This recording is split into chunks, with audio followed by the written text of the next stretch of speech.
दोस्तों, बुढ़ापा अर्थात जल्दी बाल सफेद हो जाना, शरीर कमजोर हो जाना, दांत कमजोर होना, गाल अंदर बैठ जाना, जल्दी थक जाना, चेहरा निस्तेज हो जाना, पाचन तंत्र बिगड़ जाना, आंखें कमजोर होना इत्यादि सम्मानित ये सभी लक्ष्य बुढ़ापे की अवस्था में होते हैं। लेकिन अब ऐसा नहीं है। जवानी के दिनों में भी काफी युवा इन बुढ़ापे का शिकार हो जाते हैं।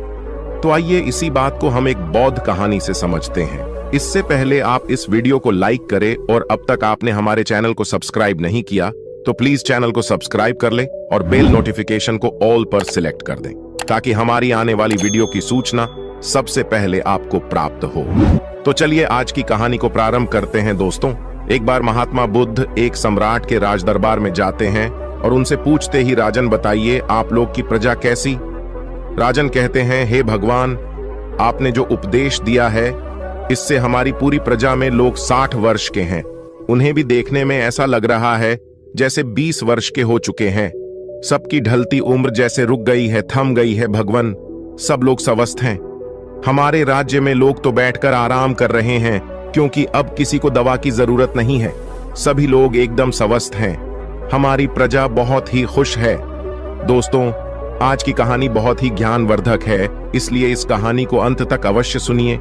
इस कहानी से आप यह जान पाएंगे कि कम उम्र में ही बुढ़ापा क्यों आता है। जैसे कि सभी लोग जानते हैं कि गौतम बुद्ध एक सम्राट भी थे, लेकिन उन्होंने सब कुछ त्याग कर एक सन्यासी का रूप धारण किया था।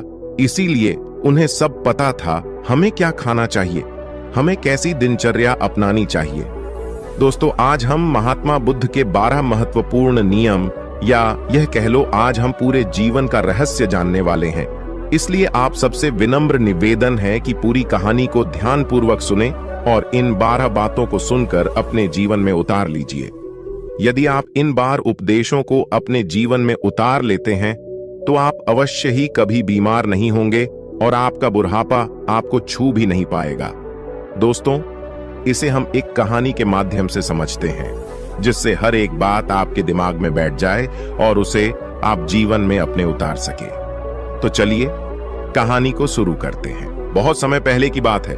किसी राज्य में भादर सिंह नाम का एक राजा रहता था। राजा बहुत ही दयालु, बहुत दयावान और एक न्यायिक राजा था। उनकी 2 रानियां थीं और दोनों रानियां अति सुंदर थीं। वे रानियां भी उस राजा के स्वभाव पर गईं और वो रानियां भी बहुत ही धार्मिक प्रवृत्ति की थी। राजा इतना न्यायप्रिय था कि उनकी प्रजा कभी भी दुख का सामना ही नहीं करती थी, क्योंकि राजा ने अपने मंत्रिमंडल में 9 ऐसे मंत्रियों का गठन किया था जिनके जिम्मे हर एक विभाग बांटा गया था, जिनको यह कहा गया था कि तुम प्रजा का खान पान का ध्यान रखो, और उन सबको अलग अलग काम बांटे गए थे। और उनका इतना सख्त हिदायत था कि किसी को अपने काम में लापरवाही बरतने पर उन्हें मृत्यु दंड दिया जाएगा।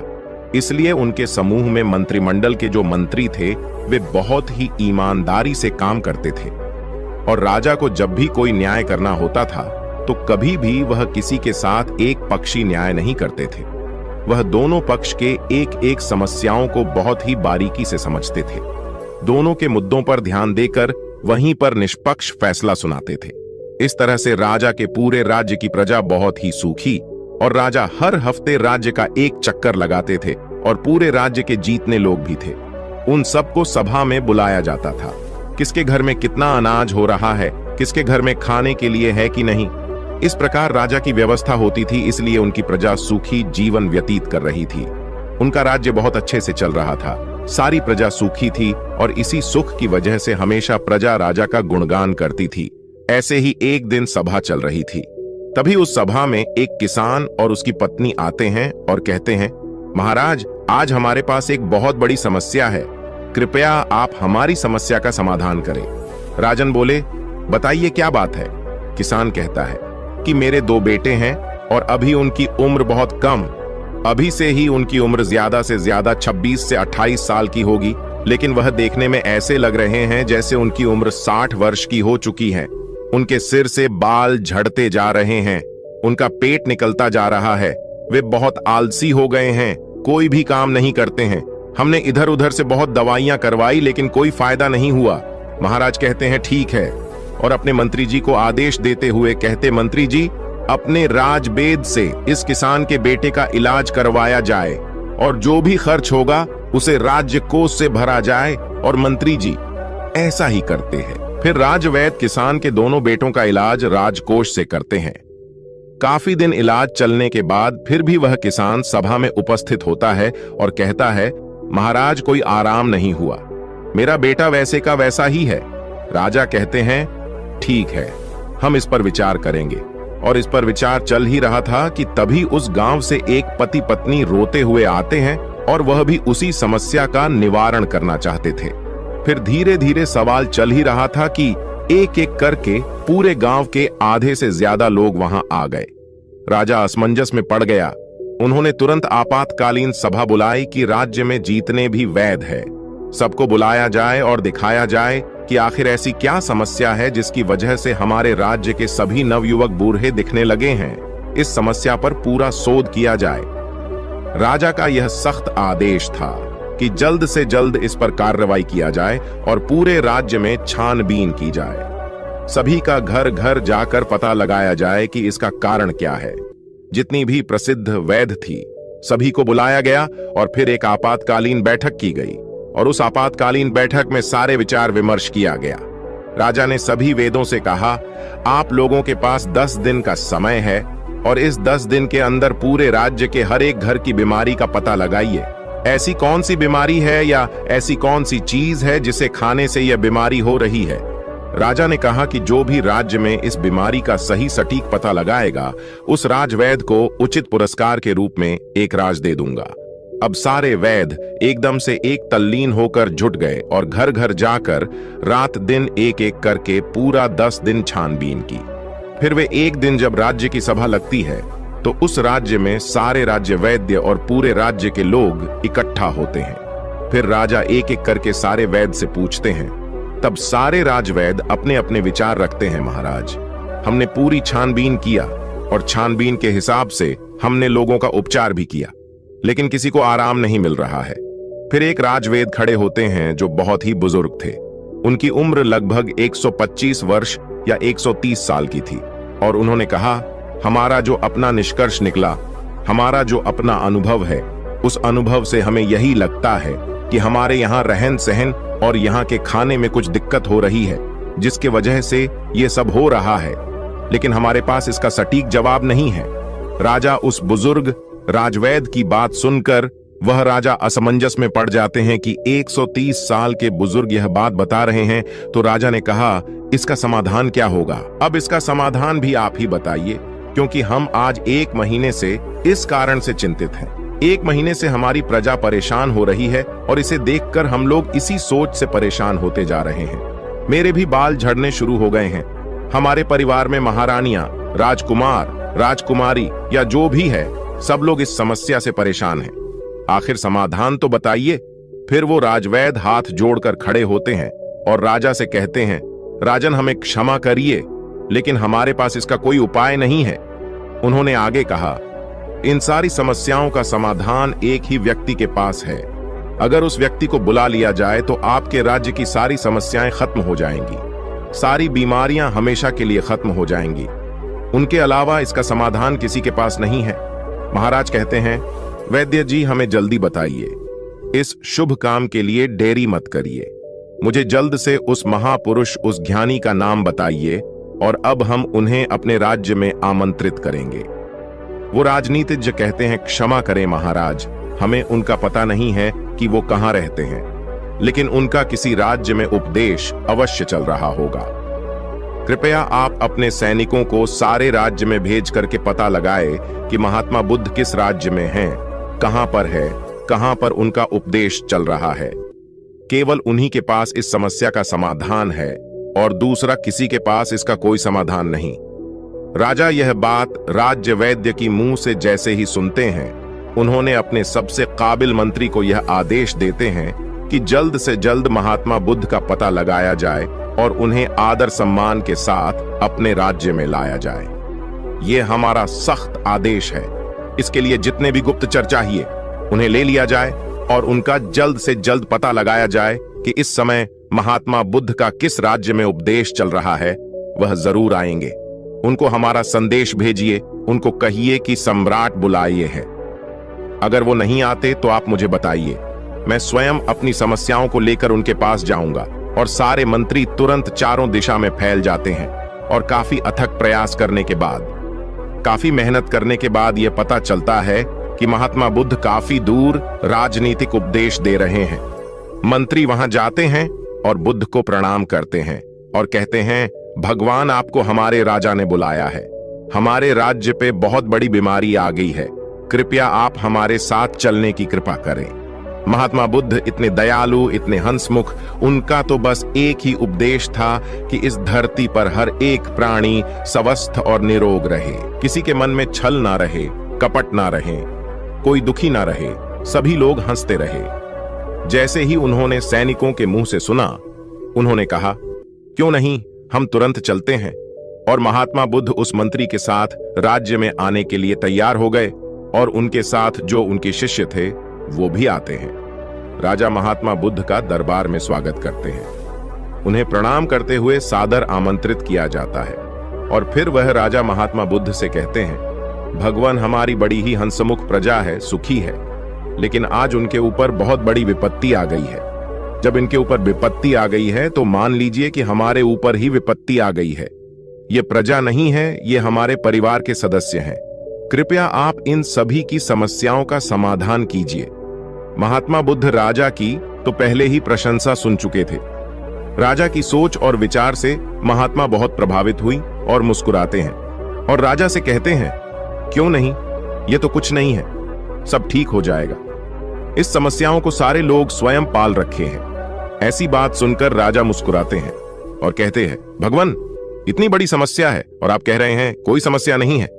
फिर राजा ने कहा, ठीक है गुरुवर, जैसे भी हो आप हमारे प्रजा को ठीक कर दीजिए। महात्मा बुद्ध के सामने एक शिष्य खड़ा था। महात्मा बुद्ध उस शिष्य की तरफ इशारा करते हैं तो शिष्य कहता है, राजन हमें आपके राज्य में एक ऐसा खुला स्थान दीजिए जहां पर राज्य के सभी लोग एकत्रित हो सके, जहां का खुला वातावरण हो, जहां प्राकृतिक धूप आती हो, जहां प्राकृतिक हवा हो, सुनहरा माहौल। वहां पर कल प्रातः 4:09 बजे लोगों का उपचार किया जाएगा। लेकिन लोगों को उपचार देने से पहले आप अपने राज्य में ऐसा आदेश लागू कर दीजिए, उस स्थान पर आपके पूरे राज्य के सभी लोग और आप खुद भी उस स्थान पर उपस्थित हों। सभी लोगों को कल से उपदेश देना शुरू हो जाएगा और यह उपदेश 12 दिन तक चलेगा। 12 दिन एक एक करके उपदेश दिया जाएगा और इन 12 दिनों में आपकी पूरी प्रजा स्वस्थ हो जाएगी। राजा शिष्य के मुंह से यह बात सुनकर बड़े खुश होते हैं। सिर्फ 12 दिन में राजा कहते हैं, ठीक है, जो भी खर्च आएगा वो सारे हमारे राजकोष से दिया जाएगा। फिर वो शिष्य कहता है, कोई खर्चा नहीं आएगा महाराज, आप निश्चिंत रहिए। आप सिर्फ अपनी प्रजा से यह सख्त आदेश करवा दीजिए कि 4 बजे वहां उठकर नहीं आएंगे, उसे दंड दिया जाएगा। राजा यह आदेश लागू कर दिए और बोले, कल सुबह सबको वहां आना है। राजा ने एक बहुत बढ़िया सा स्थान निर्धारित किया और कहा कि कल पूरी प्रजा उसी स्थान पर आएगी, हम भी आएंगे और वहां पर महात्मा बुद्ध के विचार सुनेंगे और जैसे जैसे महात्मा बुद्ध कहेंगे उनका पालन किया जाएगा और हमारे सारे गुप्तचर सबके घरों पर निगरानी रखेंगे। जो भी उपदेश का पालन नहीं करेगा उसे सभा में दंडित किया जाएगा। यह सारी बातें घोषित करने के बाद पूरे प्रजा राजा को प्रणाम करती हैं और कहते हैं, नहीं महाराज, हम सभी लोग वहां उपस्थित अवश्य होंगे। महात्मा बुद्ध को सभी लोग प्रणाम करते हैं और वहां से चले जाते हैं। उस दिन की सभा वहां पर स्थगित कर दी गई और अगले दिन महात्मा बुद्ध का प्रवचन होने वाला ही था। सबके सब 4 बजे महात्मा बुद्ध का प्रवचन सुनने के लिए पहुंच जाते हैं। फिर महात्मा बुद्ध सभा में अपने शिष्य को इशारा करते हुए कहते हैं कि लोगों को बताओ। उनका शिष्य अपने स्थान पर से खड़ा होता है और कहता है, कल से पूरे राज्य के लोग सुबह 4 बजे ब्रह्म मुहूर्त जब शुरू होगा उसी समय उठने के बाद 2 से 3 गिलास गुनगुना पानी करना है और उस गुनगुने पानी को मिट्टी के बर्तन में घूंट घूंट करके पीना है। जो इसका अनुसरण नहीं करेगा उसे आराम नहीं होगा। यह महात्मा बुद्ध का पहला उपदेश था। इस पहला उपदेश का पालन करना है और कल दूसरा उपदेश दिया जाएगा। कल इस उपदेश का सभी लोग पालन करके आएंगे और सभा वहीं पर समाप्त होती है। फिर अगले दिन सभी लोग समय से वहां उपस्थित हो जाते हैं। सभी लोगों से महात्मा बुद्ध किसी से पूछते हैं कि क्या हुआ, कितने लोग पालन किए। सभी लोगों ने हाथ उठाया और सभी लोगों ने कहा, हमने इसका पालन किया है और आज हमें बहुत आराम मिला है। हमारा पेट बहुत अच्छे से साफ हुआ, शरीर बिल्कुल हल्का हल्का लग रहा है और हम बिल्कुल स्वस्थ लग रहे हैं। फिर महात्मा बुद्ध शिष्य से कहते हैं, तब शिष्य कहता है, अब दूसरा उपदेश यह है कि सबको टहलने चलना है और चलना कितना है, 2 से 3 किलोमीटर। उसमें जो बच्चे हैं, नौजवान हैं, वह दौड़ेंगे और जो सामान्य लोग हैं, जो 40 से 50 की उम्र की हैं, वह तेज चलेंगे और वे 1 सेकंड में 1 कदम, 1 मिनट में 60 कदम चलेंगे और दौड़ सकेंगे तो दौड़ेंगे। बहुत तेजी से नहीं दौड़ना है, बस अपनी क्षमता के अनुसार 2 से 3 किलोमीटर तक ही चलना है। वह दूसरे दिन का उपदेश था। अगले दिन फिर से सभा शुरू होती है, फिर से सभा लगती है। फिर से सभा में वह पूछता है सभी लोगों से, आप लोगों ने पहले 2 दिन का पालन किया? सभी लोगों ने अपने हाथ उठाकर सहमति जताई। शिष्य पूछता है कि आप लोगों को कैसा लग रहा है? तब वे कहते हैं, गुरुवर, हमको कोई बीमारी नहीं है, ऐसा लग रहा है। फिर से शिष्य कहता है, अब सब लोग योग करें, प्राणायाम अपने हिसाब से। सभी लोग प्राणायाम, जिसमें अनुलोम विलोम शामिल होगा। अनुलोम विलोम कैसे किया जाता है? अनुलोम विलोम कैसे किया जाता है? सूर्य प्राणायाम कैसे किया जाता है? यह सब उस शिष्य ने सभी को बताया और कहा, सभी लोग को कम से कम 30 मिनट से लेकर 45 मिनट तक इसे रोजाना करना है। और उस दिन की सभा भी समाप्त हो गई। अगले दिन फिर सभा लगी और उस सभा में सारे लोग उपस्थित हुए और उस उपस्थिति के बाद सबसे दिनचर्या पूछी जाती है, किसने कितना अनुसरण किया? सबने कहा, अब तो हमको ऐसा लग रहा है, हमको जैसे कोई बीमारी ही नहीं है, कोई अलार्म नहीं लगाना पड़ता, हमें जगाना ही नहीं पड़ता। 4 बजे अपने आप हमारी आंखें खुल जाती हैं। यह सुनकर महाराज बहुत खुश हुए। इतना बड़ा चमत्कार, बिना किसी पैसे की हमारी प्रजाएं ठीक हो रही है। राजा तुरंत खुश होकर महात्मा बुद्ध को प्रणाम करते हैं और उनसे कहते हैं, आप हमारे ही राज्य में रहिए, भगवान यहां से मत जाइए। महात्मा बुद्ध मुस्कुराते हैं, क्योंकि उनका तो काम ही है हमेशा हंसते रहना, क्योंकि वो चिंता नहीं करते थे। फिर वो कहते हैं, अब सभी लोग प्राणायाम, योग सब कुछ जान गए हो। अब सब लोग को अगले काम जो करना है वो ये है कि सभी लोगों को 300 ग्राम सेब खाने हैं। इससे ज्यादा भी खा सकते हैं, लेकिन कम नहीं। उसके बाद सभी लोग अपना अपना काम करेंगे और उस दिन का भी ज्ञान समाप्त हुआ। सभा निष्कासित हुई। फिर अगले दिन सभी लोग आते हैं और सबसे पूछा जाता है कि किसको कितना आराम हुआ। सभी लोग कहते हैं, हम तो पूर्ण रूपेण ठीक हो गए। फिर से शिष्य कहता है, नहीं, अभी तो बाकी है, अभी तो आधा नियम और करना है। जब आप पूरे नियम का अनुसरण कर लोगे तब आपको कोई बीमारी नहीं आएगी, बुढ़ापा छूमंतर हो जाएगा, बुढ़ापा पास भी नहीं आएगा, मर्दाना ताकत बरकरार रहेगा, हमारे महात्मा बुद्ध की तरह चेहरे पर चमक बनी रहेगी। फिर वे कहते हैं, अगला उपदेश क्या है ये सुनिए, कल से सुबह 7-8 बजे तक सबको सेब खा लेना। फिर वो शिष्य अगला उपदेश सुनाते हुए कहते हैं, मान लीजिए सबने 7-8 बजे तक सेब खा लिया। उसके बाद 2-2.5 घंटे बाद सबको अपना पेट भर खाना खाना है, रोज का जैसे खाते हैं। और खाना खाने के बाद क्या करना है, अब वह सुन लीजिए। खाना खाने के बाद सबको रोटी खाना है, मल्टीग्रेन रोटी, यानी कि मिक्स रोटी। वो कहते हैं कि उसमें गेहूं नहीं होगी, गेहूं अच्छी चीज नहीं है, उसमें बाजरा, मक्का, चना, इन 3 चीजों की सबको रोटी बनाना है और सबकी थाली में इसकी रोटी होगी और 1-1 कटोरी दाल होगी, उसमें देसी घी और 1 कटोरी मिक्स सब्जी का साग होगा। वह सीजन के हिसाब से होगा। सीजन वाली सब्जी अच्छी होती है, वही खाने योग्य होती है। बिना सीजन वाली सब्जी नहीं खाना है। बिना सीजन वाली सब्जी स्टोर रूम में स्टोर की हुई रहती है, जो कि काफी दिनों से रखी होती है। और खाना खाने के 30 मिनट बाद सभी को 1-1 कटोरी दही खाना है। यदि खाने में आप यह भी शामिल करते हैं तो जब आपका खाना खाने के आधा घंटे बाद दही में गुड़ डालकर खाएंगे तो आपका खाना बड़ी आसानी से बच जाएगा। फिर से शिष्य ने कहा, यह आज का उपदेश था, समाप्त हुआ और कल सभी लोग इसका अनुसरण करके आएंगे और सब लोग खुशी खुशी अपने घर को जाते हैं। जैसे उपदेश से बताया गया था ठीक उसी प्रकार सभी लोग उसका पालन करते हैं। फिर अगले दिन की सभा होती है और सारे लोग सभा में उपस्थित होते हैं। सबसे पूछा जाता है कि किसको कितना आराम हुआ। तब लोग कहते हैं, भगवान हमको तो कुछ बीमारी ही नहीं है, हम तो पूर्ण रूप से ठीक हो गए, हमको तो लगता ही नहीं है कि हम कभी बीमार हुए थे।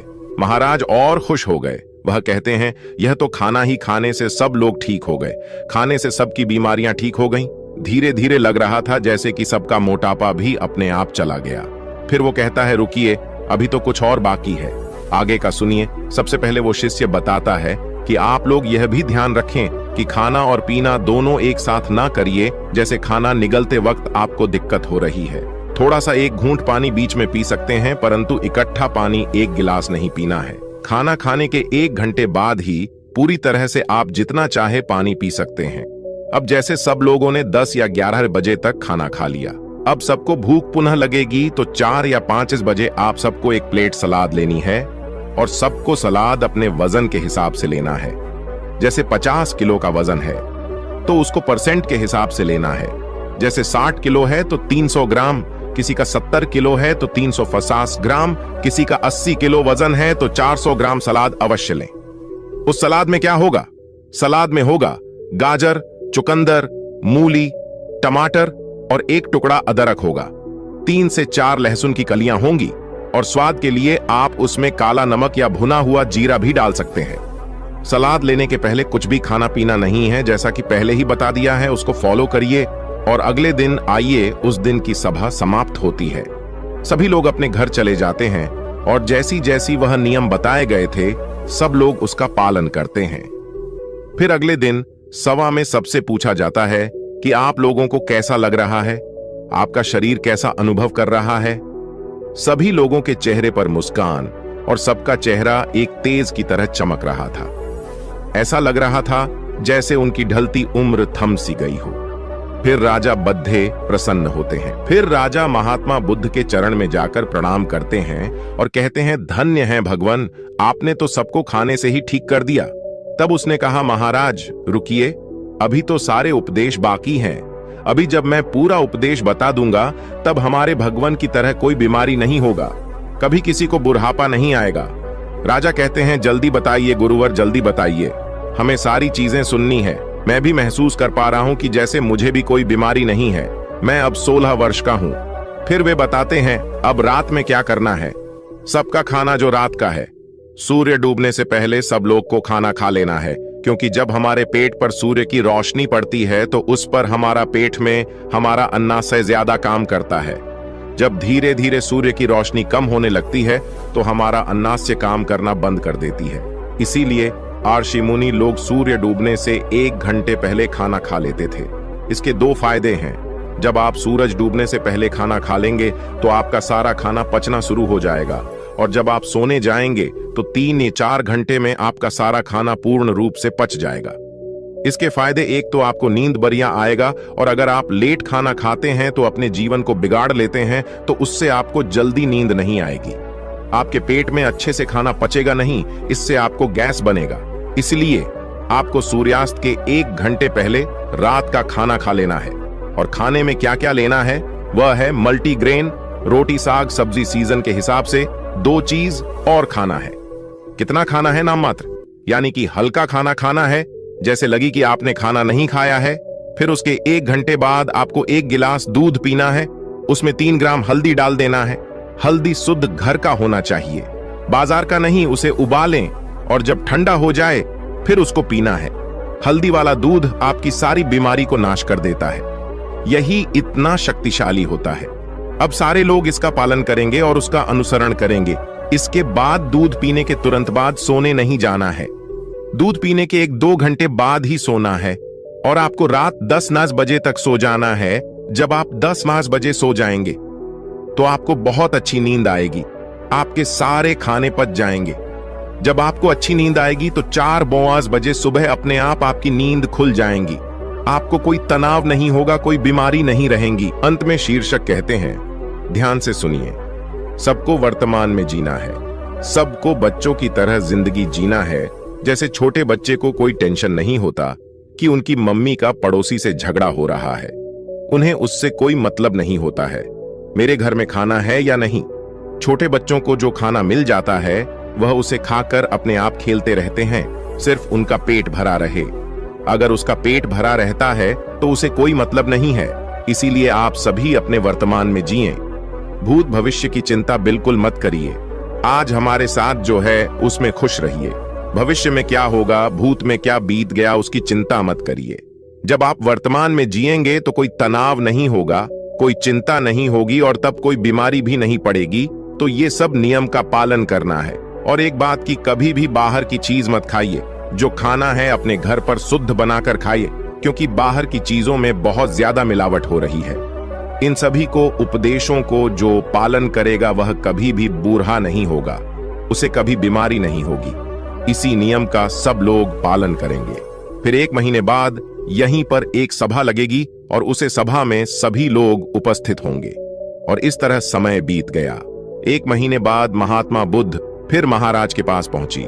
महाराज दौड़कर उनका स्वागत करते हैं, सम्मान के साथ अपने राज दरबार में बुलाते हैं। आइए गुरु घर, या तो आपका राज्य है। महात्मा बुद्ध मुस्कुराते हैं और पूछते हैं, बताइए राजन, आप लोग कैसे हैं, आपकी प्रजा कैसी है।